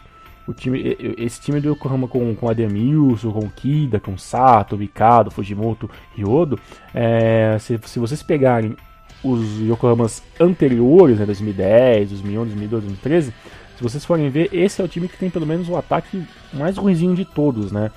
Que infelizmente o time do Yokohama, como já não vem ensinado já faz um bom tempo, né? E perdeu alguns campeonatos de bobeira alguns anos atrás, o time infelizmente anda cada vez mais tendo dificuldades em contratar boas estrelas, né? O Ademilson vem fazendo aquilo que é possível, né? E pelo lado do Kobe é a mesma coisa, né? O time do Kobe que veio de uma J2, né? Tenta reformular o time, o Nelsinho ali tenta pifiamente melhorar a equipe, mas acredito que não há muito o que se fazer, porque teve todo o primeiro turno inteiro para trabalhar a equipe e não conseguiu, né? Tenta ainda esse 3-4-3 para tentar fazer alguma coisa, mas infelizmente, o Marquinhos não é um atacante muito confiável, perde muitos gols, infelizmente é velho demais, né? E nem sempre o Watanabe e o Ogawa conseguem fazer esse time do Kobe funcionar na parte ofensiva, né? Na parte de trás tem até alguns jogadores interessantes, né? Tem ali o Bueno, né? O Morioka, né? O Takahashi, o Maeda, o Soma, mas também são jogadores também que você acha dificilmente... que ele soma muito pro elenco, cara? Não soma não, cara. Acho que o Soma é muito abaixo, né? Um tem lateral que mudar que... pra Subtora o nome dele. Pois é. Ou pelo menos contratar o multiplicador, né? Porque aí pode melhorar bastante as chances de ataque. Mas infelizmente o time do Kobe também é muito limitado. E você gostou da minha piadinha? Tem que contratar o Casio. Então... É bem por aí, né? E também... Seria um bom patrocínio da Cássio, né? Pô, seria sensacional. Eu comprei uma camisa com esse patrocínio. Ai. E na luta direta, né, entre esses dois times, quem levou a pior realmente foi o Kobe, que termina em 13º colocado, e o Yokohama Marinos termina em 6º, mas já falo aqui logo de cara, talvez eu possa quebrar a cara, mas eu acredito que esse time de Yokohama não vai conseguir manter essa 6ª colocação no segundo estágio jogando desse jeito ali. A coisa tá feia, né? Lembrando que quem levou o rolinho lá quem levou a rola do Ademilson foi o Iwanami. Tá vendo aqui a camisa assim. E aí, não foi o Soma, né? Tá bom. Tava vendo uma coisa engraçada aqui, que um dos assistentes era o Eda aqui, tá vendo as estatísticas. Eu li Buda, cara. Porra, o Buda tava lá. Nem Buda salva. Tinha muitas divindades no recinto, né? Até o Buda ali como coadjuvante abaixo de Fujimoto e Marquinhos. E pra variar, o Marinos jogando com aquela camisa horrorosa, quero morrer. Mas ó, tem uma parte boa, né? A gente já viu várias fotos no próprio Facebook aí do Yokohama, que lentamente, talvez ali pensando já em segundo turno, o Shunsuke Nakamura, que já completou, se não me engano, 37 anos. Isso, 38, foi esses dias, aniversário. Esses dias atrás. Dia 24, ele né? voltou a treinar. Voltou? Oi? Foi no dia 24 de junho que ele fez, 37 anos. Olha aí. Teve algumas coisas no Facebook, tá dando uma olhadinha, né, nos blogs, a galera aqui brasileira também fez algumas postagens em homenagem. Mas você sabe por que ele é mito, né? Ele é de câncer, né, cara? Só ídolos tem essa honra de ter esse signo maravilhoso. Só ídolos de esses câncer. Caranguejos maravilhosos, né? Ai, não sei porquê, mas me lembra os Soft Golds e dá vontade de dar risada. Helena! É muita loucura em Soft Golds. E talvez a gente pode ver ali o Yokohama, o Nakamura, voltando, né? Já que ele voltou a trabalhar com bolas nessas últimas semanas, Elias. Seu maluco da porra. Eu também trabalho com bolas, Thiago. Classificação geral, seu filho da mãe. Beleza, falaremos a classificação geral, artilheiros e depois time por time, o que achamos, o que pode melhorar, beleza? Ok. Maravilha. O líder absoluto foi o Urawa Reds com 41 pontos. Primeira colocação, invicto, campeão, garantido aí no stage final. Assim como a equipe do FC Tokyo, que também garantiu sua vaguinha no stage final com 35 pontos na segunda colocação. Em terceiro, no So Close, oh man, que pena, Sanfrecce Hiroshima com 34 pontinhos, apenas um pontinho abaixo. Depois o Gamba Osaka, devido aos vacilos nas últimas rodadas, na quarta colocação, né? Terminou na quarta com 32. Kawasaki Frontale em quinto com 30. Marinos em sexto, 26. Sendai, olha o Sendai, conseguiu se recuperar um pouquinho, né? Saiu um pouco do prejuízo em sétimo com 23 pontos. Aí vem a galera dos 22 pontos. Kashima, Nagoya e Shonan Bellmare, todos aí com 22. Questão de saldo de gols, né? Que diferenciou. Saga Tosso em 11º com 20. Manfred Kofo com 20 também em 12º. Viseu Kobe 13º com 19. Reisol em 14º na campanha péssima, 18 pontinhos. Matsumoto Yamaga com 5 derrotas consecutivas aí nas últimas 5 rodadas com apenas 15 pontinhos, 15º. 16º Monterio Yamagata, né? Fez até uma campanha surpreendente com 14 pontinhos. Albirex Niigata, uma das decepções aí do primeiro turno, em 17º com 14. E a maior decepção, o saco de pancadas no campeonato, Shimizu S-Pulse com 13 pontinhos apenas na lanterninha, 18ª classificação, que tivemos aí no top 4, né?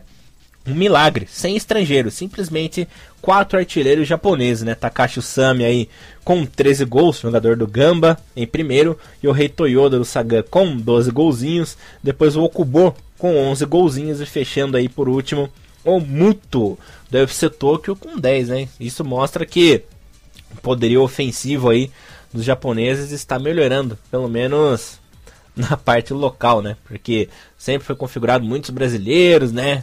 Muitos outros jogadores de outras nações aí no top 4 da artilharia no campeonato japonês e apenas jogadores locais, Thiagão.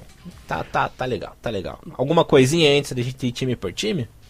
Não, por mim tá ótimo até então, né? Nada, não apareceu nenhum assim jogador muito louco, né, no top score, né?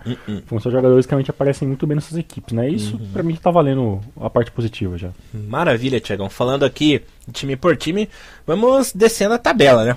Primeiro, o Urawa Reds fez um excelente campeonato, mostrou porque é o melhor time, né? Tem um elenco mais forte, jogadores aí mais rodados, uma equipe muito bem no esquema tático, né, que adora jogar principalmente pelos lados, né, com tabelinhas rápidas. Quando você piscou, é você piscar no jogo que o Urawa sai na cara do gol e faz, né, ao contrário de muitas equipes como o Kashima, que perde gol pra caramba, o próprio Sendai, o Frontale também às vezes deixa a desejar.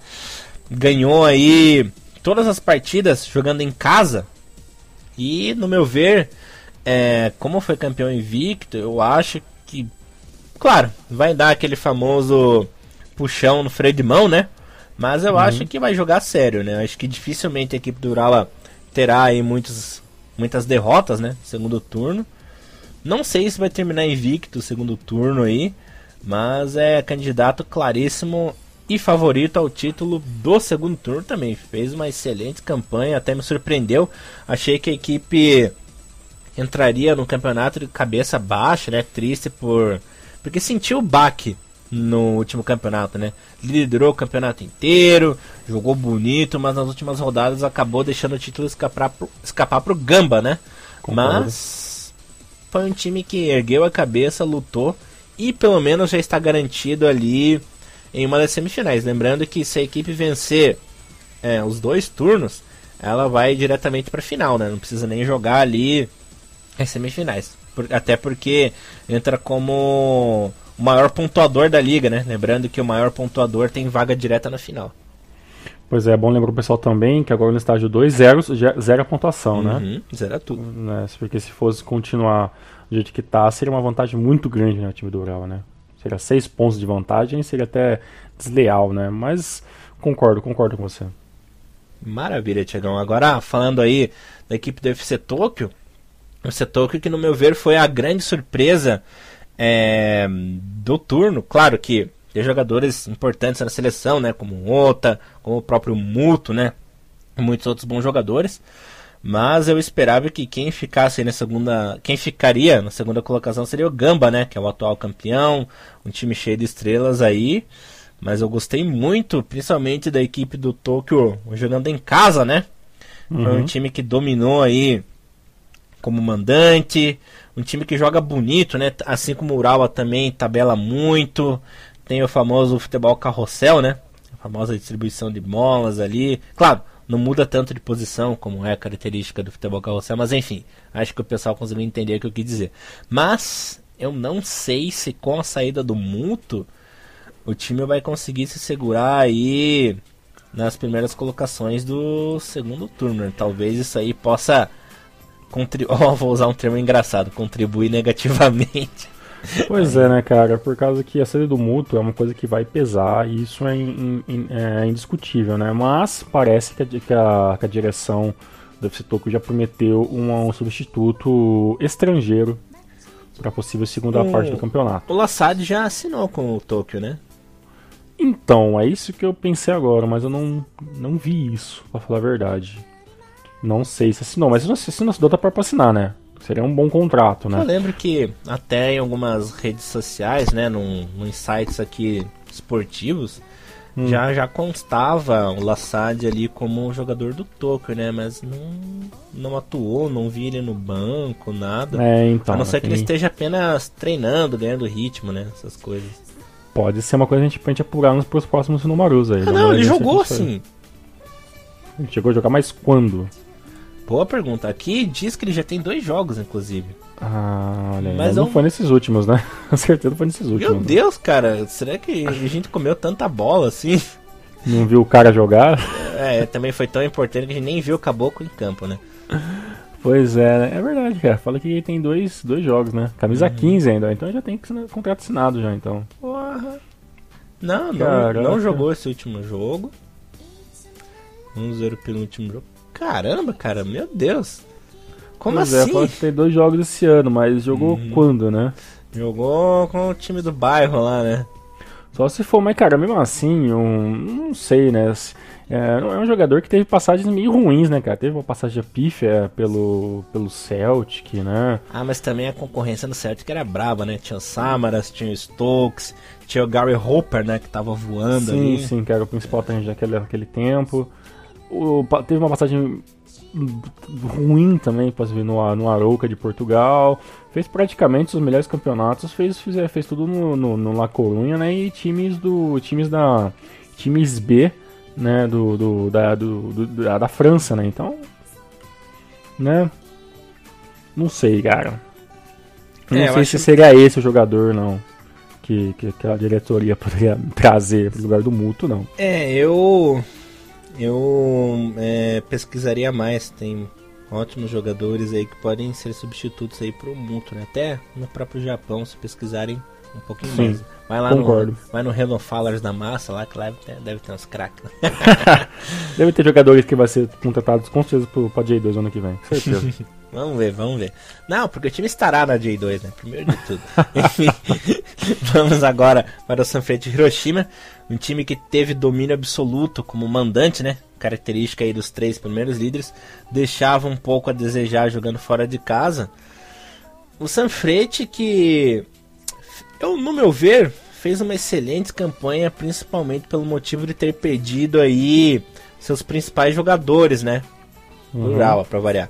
Perdeu aí peças importantes, mas conseguiu recompor muito bem o elenco, né? É um time que parece que tem uma fonte infinita de talentos, cara, porque perde 5, 6 jogadores por ano e mesmo assim consegue se manter nas primeiras colocações, né? É incrível como o Sanfrecce Hiroshima tem essa capacidade. E teve um jogador que eu não vou citar Sato, não vou citar nenhum desses jogadores batidos. O grande nome dessa equipe no primeiro turno foi o Aoyama, né? Sim. Fez um campeonato impecável ali. É o principal jogador da equipe essa temporada. É um jogador até que pouco se fala, né, do Aoyama, assim, né? Por mais que a gente saiba que ele perdeu um pouco de espaço na seleção, né? Principalmente agora com a volta do Rotary Yamaguchi. Pela idade também, né? Pela idade também, né? Pensando em 2018. Mas o Aoyama foi um jogador muito conciso, né? Naquilo que ele faz, né? Então, e faz alguns bons jogos e bons gols de vez em quando também, né? Então é um jogador que ajuda bastante, até mais do que o próprio Sato, né? Que a gente não, o Sato é uma bomba relógio, né? A gente nunca sabe quando, infelizmente, ele vai parar de progredir pela questão da idade, né? Mas até então vem voando, né? E tem até uma... Vou até falar uma coisa meio maluca, mas talvez uma última chance de ir para a seleção agora na Copa do Leste da Ásia, né? Se fosse com jogadores da J-League, talvez o Sato possa pelo menos ir como jogador de experiência para ficar no banco e auxiliar os mais novos. Mas realmente isso não, eu que estou falando, não é... Nem sei se vai ser só jogador da J-League mesmo, né? Tem tudo isso que... Geralmente Geralmente né? Mas tem tudo aí pro técnico resolver e toda a comissão técnica e tal, que a gente sabe que o Sato é um jogador que teve muitas poucas ou praticamente zero de seleção, né? Eu acho que, se eu não me engano, é até uma regra lá do campeonato que só podem ter atletas locais, uma coisa assim. Se eu não me engano, é isso. E o time do Hiroshima que teve um primeiro turno muito complicado, né, junto com outros times, porque os jogos entre a Nabisco e a J-League é muito próxima, né, então o time do Hiroshima teve que saber trabalhar com isso, né, jogadores um pouco mais de idade, mas o ataque precisa de 7 jogadores, e ter que mesclar entre jogar Nabisco e jogar J1, foi realmente uma terceira colocação até que injusta de certa parte, né, mas infelizmente o último jogo contra o time do Sagantoso, que teve empate, né? E aquele empate contra o Shonan lá atrás, 0x0 também, foram pontos que fizeram falta, né, nessa parte final, né, do primeiro turno, né? Sim, senhor. E lembrando aí aos nossos ouvintes que nós faremos ainda um programa especial sobre a Nabisco, né? Não prometemos aí essa semana, mas no mais tardar na outra, nós faremos. Então fiquem ligados aí que nós não esquecemos a Nabisco, galera. E falando aqui do próximo concorrente, a maior decepção aí do primeiro turno da parte de cima da tabela, né, por assim dizer, o nosso Gamba Osaka, né, o atual campeão aí, não conseguiu ter uma constância, né, por assim dizer. Começou bem o campeonato, mas chegou na metade do turno, começou a decair, né, principalmente nessas últimas rodadas, deixou muito a desejar, tomou empates bobos, acabou perdendo uns jogos ali bem idiotas também, né? Mas é uma equipe que quando o Endo, quando o Sami estão jogando bem, é praticamente imbatível. Uma pena que o Sami fez um bom campeonato, né? Fez um bom primeiro turno, mas teve lampejos, né? Se ele tivesse conseguido ser constante os jogos inteiros, assim como por exemplo foi o Koroki, né? Que foi um jogador importante ali na equipe do Urawa. Claro, não fez gol o tempo inteiro, mas teve uma importância maior. O Gamba poderia ter conquistado aí o primeiro turno, né? O problema é que o Sami fazia gol numa rodada e 3 rodadas depois fazia um hat-trick, por exemplo.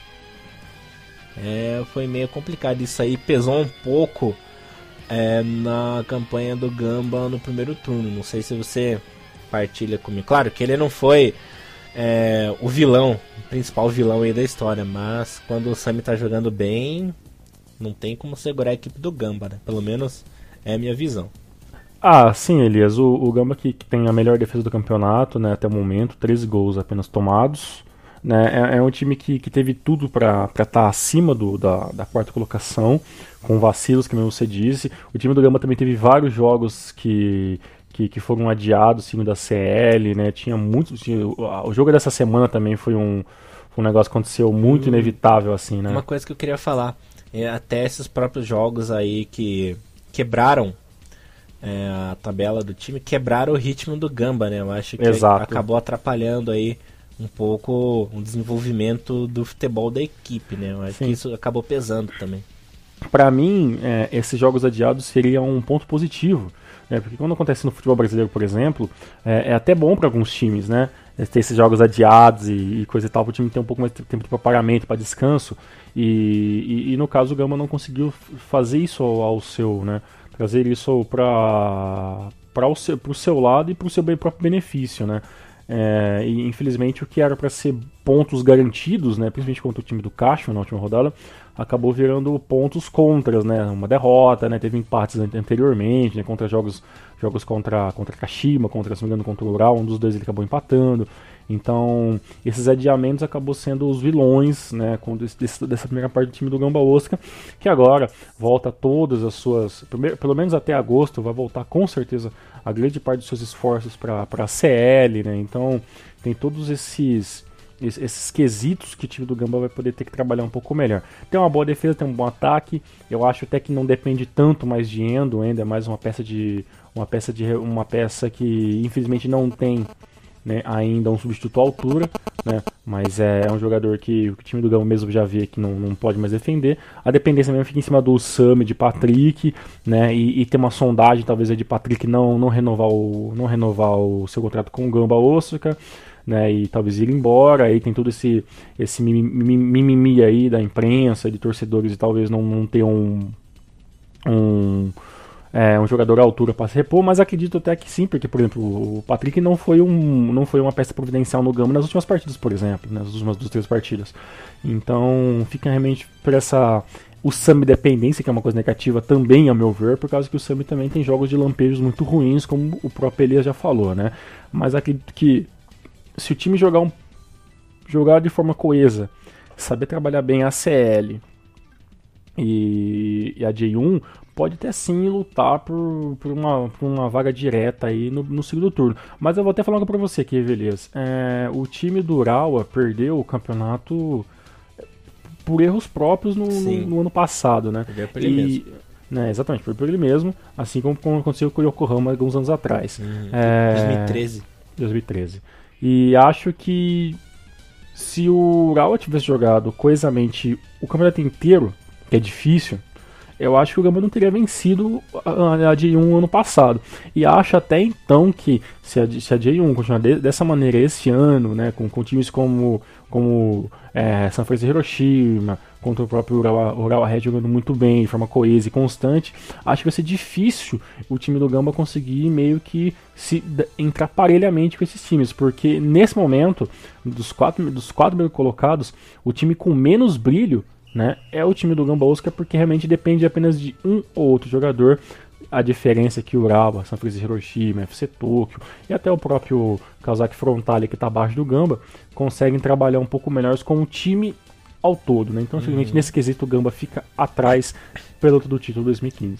Falta um pouco de coletividade, né? Como falta um pouco. Mesmo disse. Bom, quem tem coletividade, mas não conseguiu engrenar, por assim dizer, foi a equipe do Kawasaki Frontale, né? Fez bons jogos, teve bom domínio em casa, era um time que parecia que ia brigar por alguma coisa, né? Pelo menos ali na segunda colocação, para conseguir uma vaguinha nas semifinais.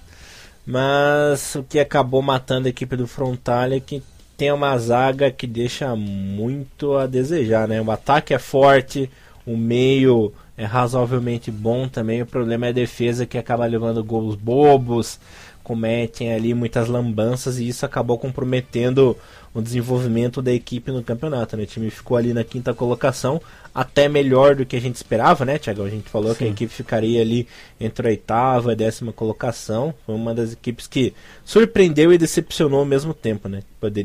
Quando o time começou a jogar bem, acabou tropeçando nas próprias pernas, por assim dizer, né? Pois é, Elias, e pelas minhas contas aqui, ó, o Kawasaki Frontale é mais ou menos a 4ª ou a 5ª pior equipe com defesa, né? Ele sofreu 26 gols, leva gol demais, time do Frontale. Tinha até uma equipe no começo do campeonato para lutar pela 2ª colocação, até diretamente contra o Urawa, mas infelizmente esse quesito de ataque acabou meio que sendo vencido aos poucos, né? E hoje o time do Frontale lida com uma triste realidade, é onde que o time tem que depender completamente dos meio-campistas, né, para poder fazer alguma coisa, né? E por mais que tenha uma equipe muito boa, né, o time do Kawasaki Frontale é uma equipe que eu gosto muito, infelizmente o time tem que pelo menos primeiramente trabalhar a parte de trás, né? Tem que melhorar um pouco a defesa, trabalhar um pouco os substitutos para esses jogadores que às vezes não funcionam na parte de trás do Kawasaki Frontale, e depois, posteriormente, trabalhar um pouco melhor a parte coletiva, que se não me engano, é a melhor coisa que talvez o Frontale tenha, que é ali trabalhar com o Renatinho, né, o Cubo e os demais jogadores que são ali o motor ofensivo do time, né? O problema do Kawasaki é que ele sempre faz isso, né? É um time sempre. Que vai bem e acaba enganando no fim. É o time tiririca, né? Não engana aí você. Pois é um time que sempre teve um bom ataque, mas sempre teve uma defesa muito, né, meia boca, né? E isso acaba fazendo alguns pontos, né?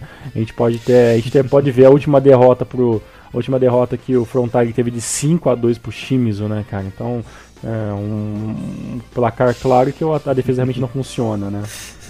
Você disse que sempre teve uma defesa ruim. Lembrei na época do mito Teradão, né?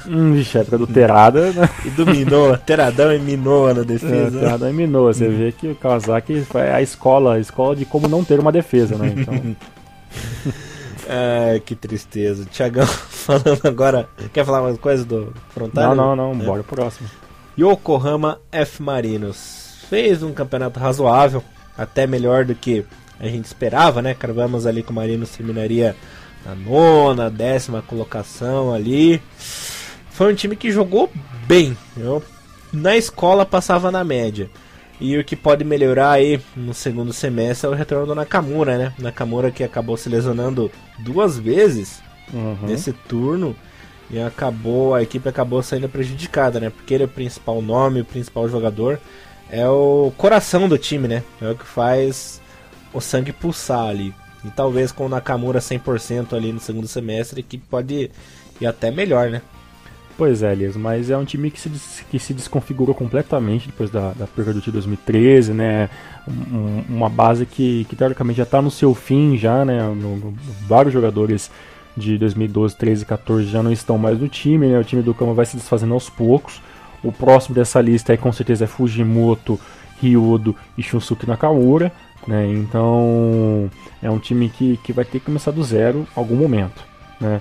Até acho que o time do Kama, sim, concordo com você, está até fazendo mais do que teoricamente poderia no papel, já que tem um time muito, né, muito simples, e acho que o maior problema do Yokohama é o ataque, né? Porque de todos esses primeiros colocados até ele, o 6º colocado é o time que tem o pior ataque, né? Apenas 21 gols, né?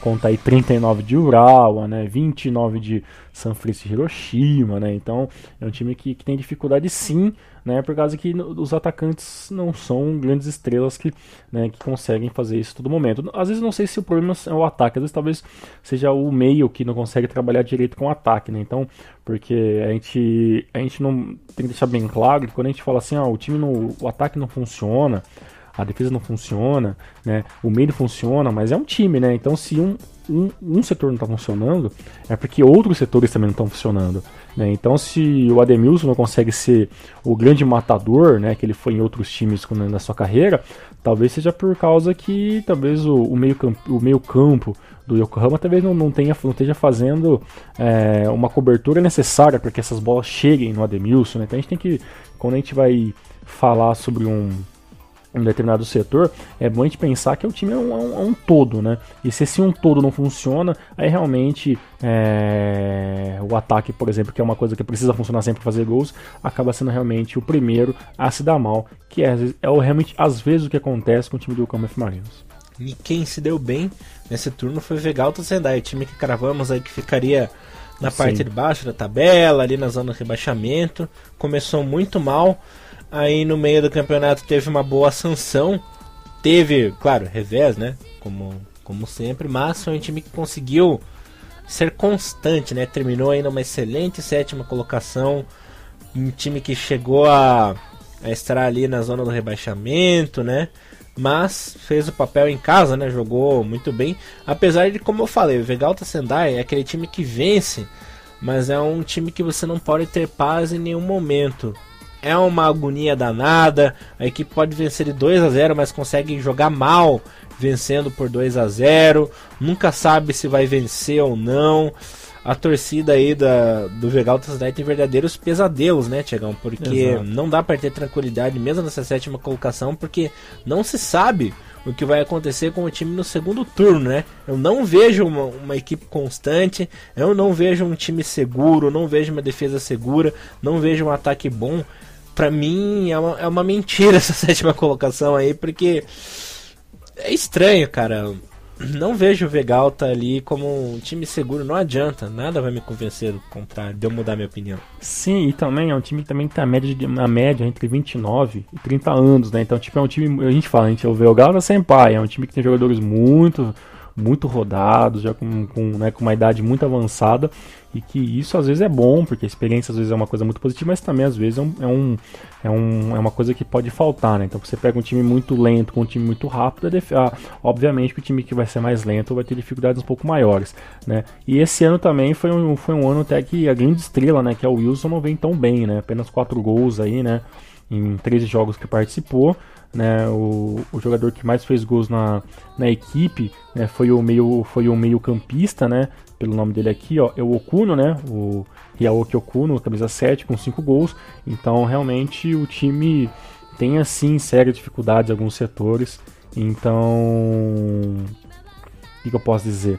O time do Vegalta Sendai realmente vai ter que se recriar, cara, para um segundo turno, se quer pelo menos tentar manter a 7ª colocação. Mas eu acho que vai ser realmente difícil pela questão jogadores, como é que vai funcionar, como é que vai se recriar, como é que vai se manter, né? Vai ter que esperar para ver mesmo.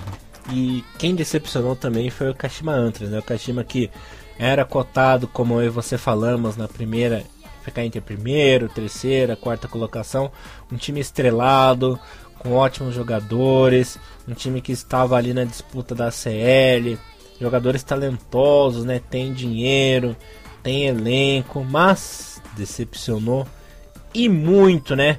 Teve aí muitos erros defensivos, Sogahara falhando demais ali em jogos importantes, é um time que perde muito gol.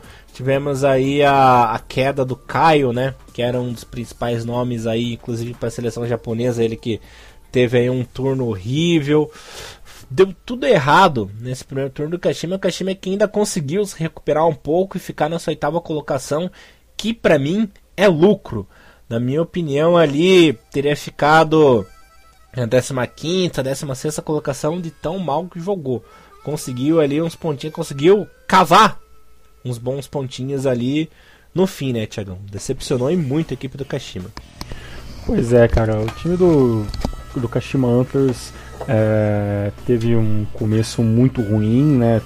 Apesar de ter um elenco positivamente quase parecido com o ano passado, a base se manteve muito bem, mas o time do Kashima realmente teve problemas no ataque, né?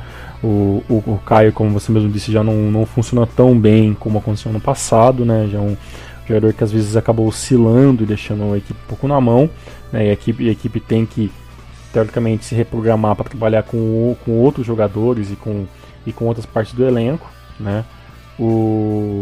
Alguns jogadores, o outro jogador, o Dinei também, que teve algumas poucas chances, talvez pode voltar e tentar ser uma boa surpresa para esse ataque do Kashima no segundo turno.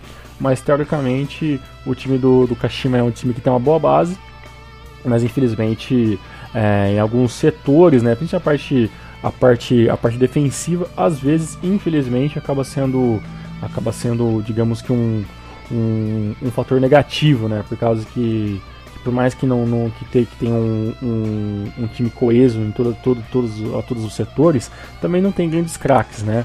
E nesse momento, essa oitava colocação, com 25 gols tomados, demonstra realmente que o time do Kashima tem sim um problema no ataque, né? O Toninho Cereço já não vive dias de amores com a torcida, né?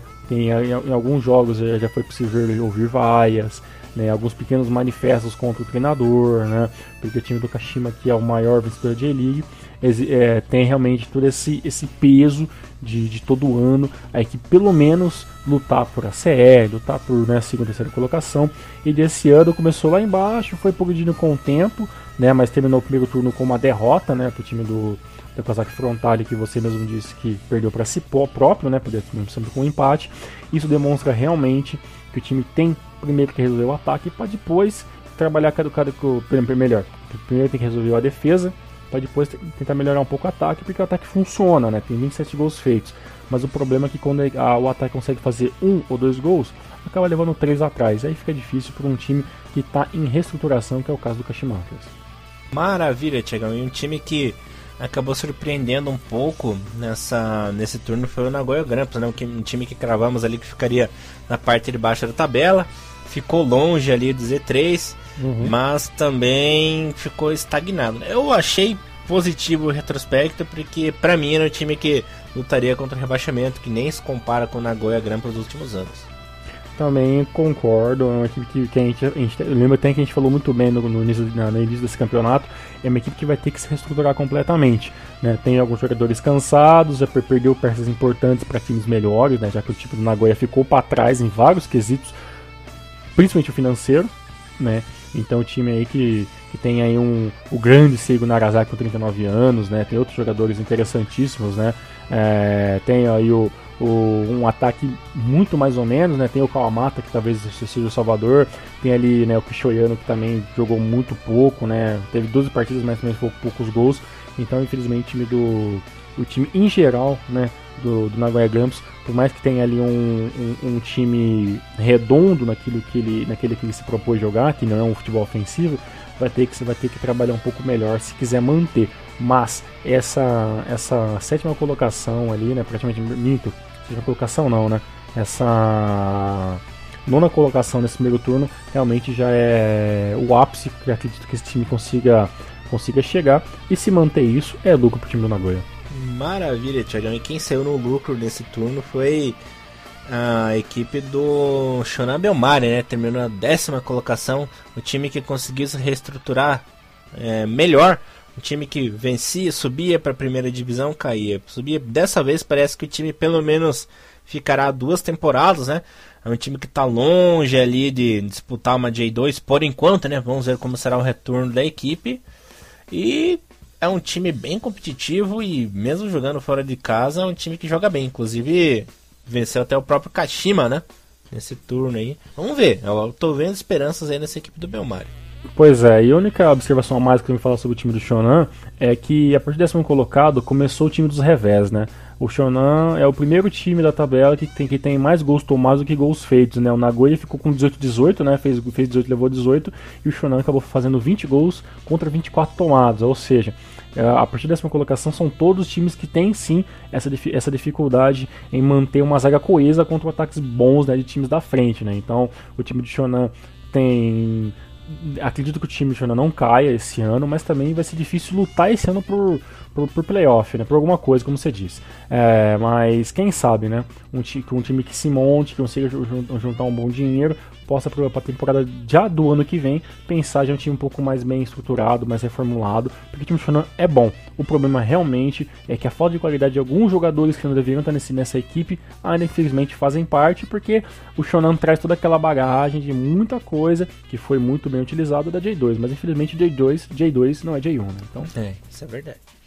E quem decepcionou esse turno foi a equipe do Sagan Tosu, na 11ª colocação, né? O time que vinha bem em 2011, 2012, 2013, 2014, né? Acabou decepcionando, só na 11ª colocação, até começou bem o campeonato, né? O pessoal, não, o Sagan vai surpreender novamente, né? Mas foi caindo ladeira abaixo. E o detalhe, né?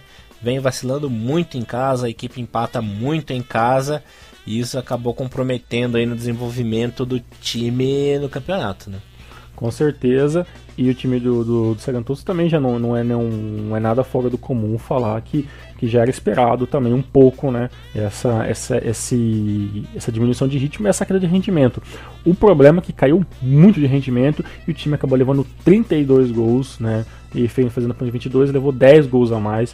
Então o time do Sagan, que depende muito, né, do Toyoda, vai ter problemas sérios nesse retorno, mas também acredito que não tem nada que possa cair, vai acabar lutando mesmo ali por nada mesmo, né, e tentar ver como é que o time pode se estruturar para os próximos campeonatos, né, porque dito que tá hoje, o Sagan Tosu é só um bom adversário, mas infelizmente não vai poder lutar com nada porque tem uma equipe muito abaixo do que os anos passados, do que os anos anteriores, né. E quem foi mal também, né? Não foi tão mal assim, porque começou mal, mas melhorou, né? Acabei confundindo, que burro. Foi a equipe do Vanforecofo que ficou na 12ª colocação. O time parecia que ia ser o lanterninha até a vinda do novo técnico, né? E até a vinda do Baré, o Salvador, o Jesus ali da equipe do Cofo que salvou o time. A equipe deixou de apanhar e voltou a ser aquele time chato, né? Como foi ano passado, que inclusive rebaixou o Cereço, né, Thiago? Pois é, Elias, mas ainda o grande problema do Sagantos não, perdão, do Vanforecofo é que o time tem uma dificuldade séria em fazer gols. Esse sim tem uma dificuldade séria em fazer gols. São apenas 12 gols, né, contra 22 tomados. Tá bom, levou muito menos gols do que outros times, né? Por exemplo, levou 22 gols, é menos do que, por exemplo, que o Frontal levou. Né, menos que, por exemplo, você vê o próprio Shonan, mas realmente o time do Vanforecofo tem uma defesa que às vezes funciona bem, mas o ataque realmente é a parte mais negativa do time. O Baré é o grande salvador do time, mas também não vai poder jogar todos os jogos, né? Então, se o time do Cofo quer se manter na J1, vai ter que continuar trabalhando sem depender do Baré e sim dependendo dos 11, né? Porque se o time tiver coletividade, já que não tem qualidade individual, vai ficar realmente muito difícil, mas por enquanto o trabalho é bem feito nessa 12ª colocação. E um trabalho que não vem sendo tão bem feito assim foi o 13º colocado, que eu vi ser o Kobe, né? O time trouxe o Nassim Batista para ver se o time engrenava, mas não deu o retorno esperado, né? A equipe ali tem o 3º pior ataque, tem uma campanha com um mandante muito ruim, né? Se não me engano, venceu apenas uma vez em casa. E meio complicado, né? Claro que bem bom investimento, vão trazer aí bons reforços no segundo turno, mas se a equipe não se ligar, vai ser aí a grande decepção do campeonato, né? Pois é, aliás, o time do Kobe eu esperava muito mais do que aparece até faz esse momento, né?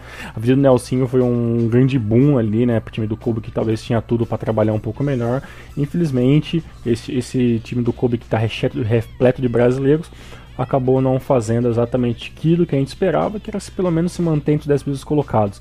Então, até esse momento, é um revés pro time do Kobe, né, que assim como outros times investiu bem, trouxe alguns jogadores interessantes, mas infelizmente, pro retorno, o time do Kobe vai ter que trabalhar toda essa parte de ataque, de defesa, porque infelizmente, por mais que não é um time que recebeu muitos gols, mas infelizmente acabou sofrendo alguns, né? O time acabou com 19 gols tomados e 17 feitos, né? E então você percebe que o time do Kobe tem algumas dificuldades grandes, né? Apenas com 4 vitórias, né? Em todo o primeiro turno, né, cara? Então foram 17 rodadas para 4 vitórias, né? Então é um time que empata muito, então tudo isso acaba influenciando em um campeonato meia boca, que é o que acontece com o Kobe até esse momento, né? Um campeonato muito meia boca, com um time que não é lá aquelas coisas, mas que pelo menos tinha tudo para tentar lutar um pouquinho mais frente, pelo menos voltar de frente ali com o Nagoya, com o Shonan, com o Sagantoso, que infelizmente nem isso tá acontecendo, né?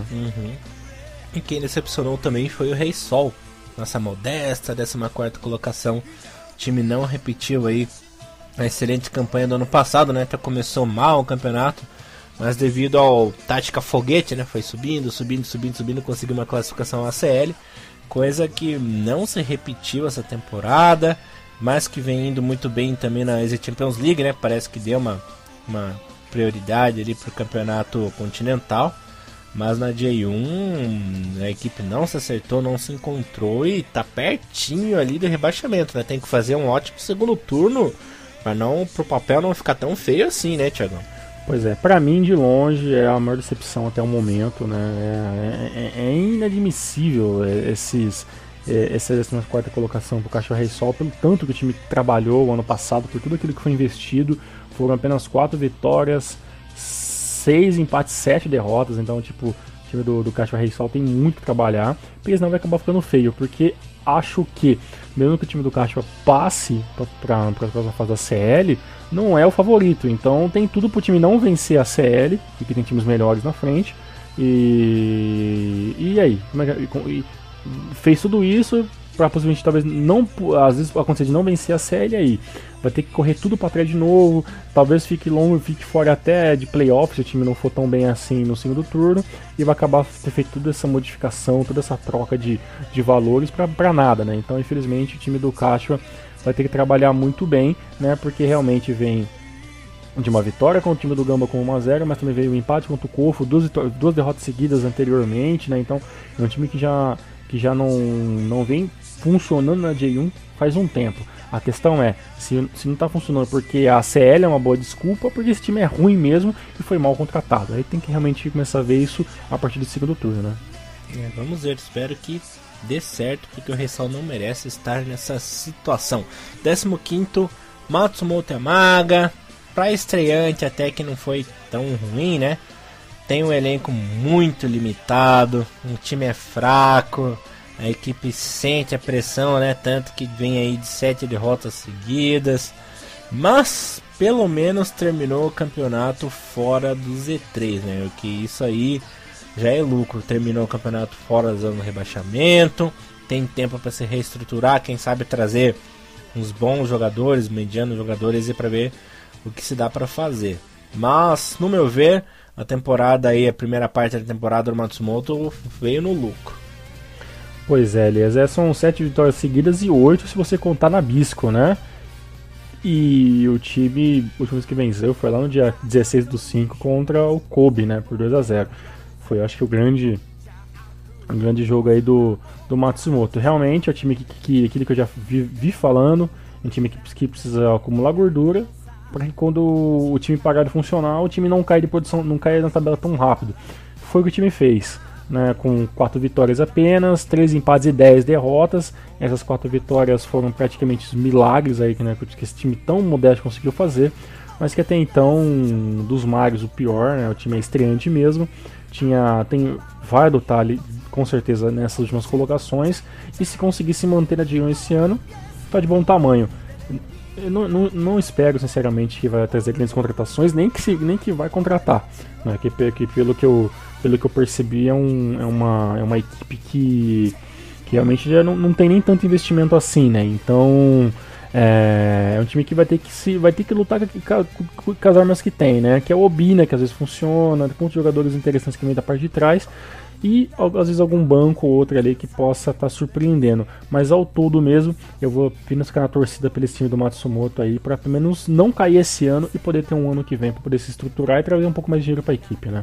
É, isso aí. Em 16º, a equipe do Motoria Yamagata, que era o grande nome aí para ser o lanterna da competição, não cumpriu seu papel, né? Foi um pouquinho melhor, claro, tá ali no Z3. Mas é um time que começou mal, mas foi melhorando, né? Um time que joga muito bem em casa, geralmente dá trabalho também fora de casa. O grande problema é que o time não tem aquela parte constante, né? Um time que não tem muito brilho, os jogadores literalmente são medianos, né? E foi o time que ainda não venceu, se eu não me engano, não venceu jogando fora de casa ainda, né? É um dos candidatos aí ao rebaixamento, não sei se vai conseguir escapar no segundo turno, mas tá melhor do que eu esperava. Pois é, Elias, o time do Montedio, né, dos quatro últimos é o time que menos levou gol, né, 24 apenas, mas também é o que menos fez gol, também fez apenas 14. Então é aquela equipe que quando joga bem, joga pra vencer por um placar mínimo até empatar, né, coisa que aconteceu há 3 rodadas atrás, né, quando empatou ali com o Kashima, antes empatou com o Nagoya por 0-0 também, e depois acabou de 2 derrotas seguidas por times claros mais fortes, né, Hiroshima, né, e o Gamba Osaka. Mas é até um pouco mais complicada a situação dele do que do Kofo, né, do próprio Montedio, apesar do Matsumoto, por causa que o Montedio também sofre de não ter nenhuma estrela. É um time que depende muito do seu coletivo para funcionar, e quando esse coletivo não funciona e quando é muito pressionado, o time do Montedio acaba sentindo muito fácil essa pressão, né? Não tem nenhum grande nome no ataque, né? A não ser o Diego Souza, né? Que é teoricamente ali o artilheiro do time com 5 gols, né? Jogou praticamente todos os jogos dessa primeira turno, tem 17 jogos certinhos, né?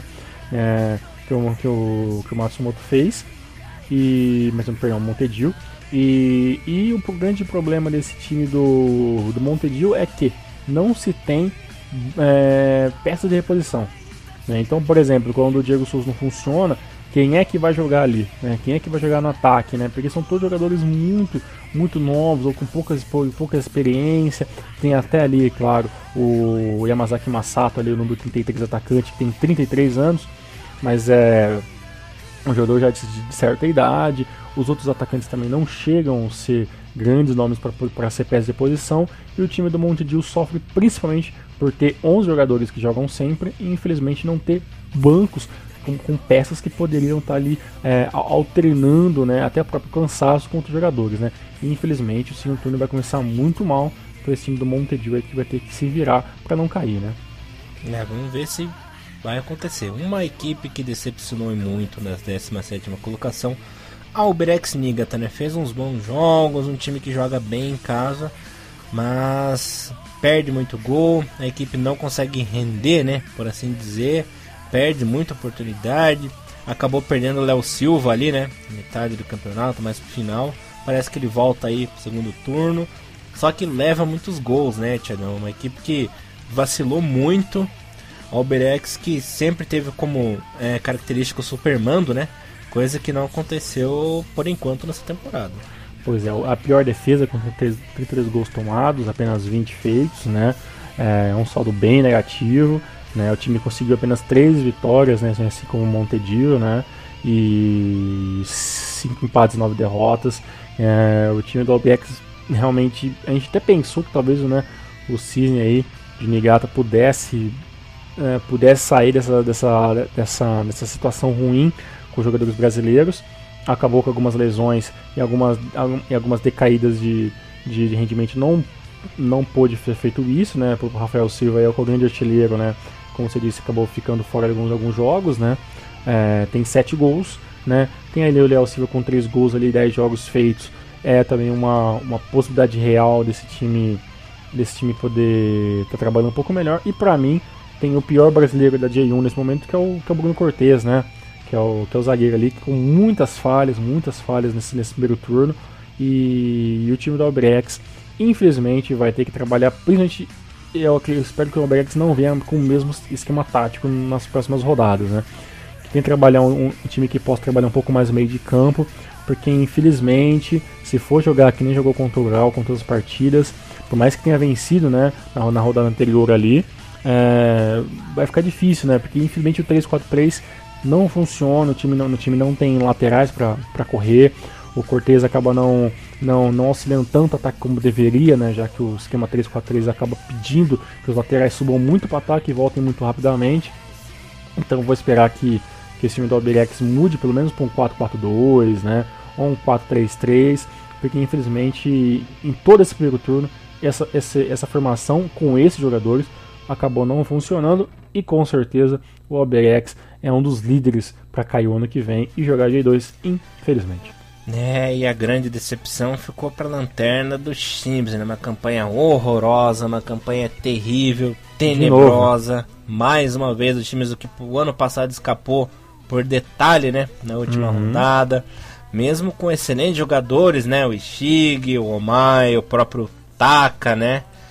E parece que o time tá querendo cair mesmo, né, Thiagão? Ano passado escapou ali em cima do laço, mas parece que esse ano, se não fizer aí um segundo turno impecável, vai pro saco, né? Pois é, cara, o Oneoki também, lá o treinador também muito contestado também, o pessoal tá... E não manda o caboclo embora, né, rapaz? Não manda o cara embora, do ano passado já tava essa loucura, aí o cara se continua no cargo e parece realmente, né, palavras até o próprio Thiago Bom Tempo, parece que o Shimizu quer cair mesmo, né? Faz questão de cair, e aí fica difícil, né? Tem um time ruim no papel, mas não é um time ruim para ser o time colocado, né?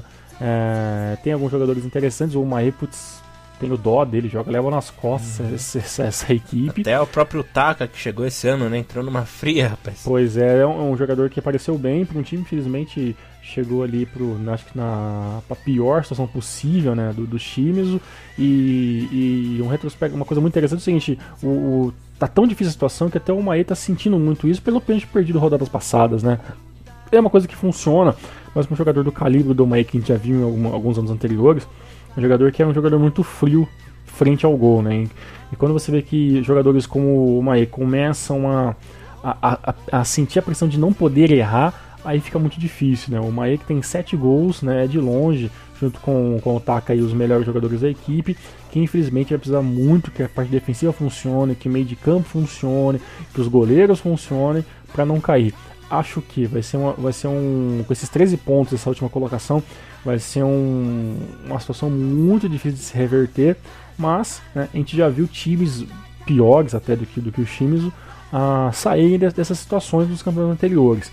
Vamos ver se realmente o Shimizu tem forças para conseguir sair dessa situação. Até esse mesmo momento eu falo para você, é muito difícil jogando desse jeito o Shimizu sair dessa zona de rebaixamento, e qualquer tipo de possibilidade de jogar de um ano que vem, nesse momento é muito remoto.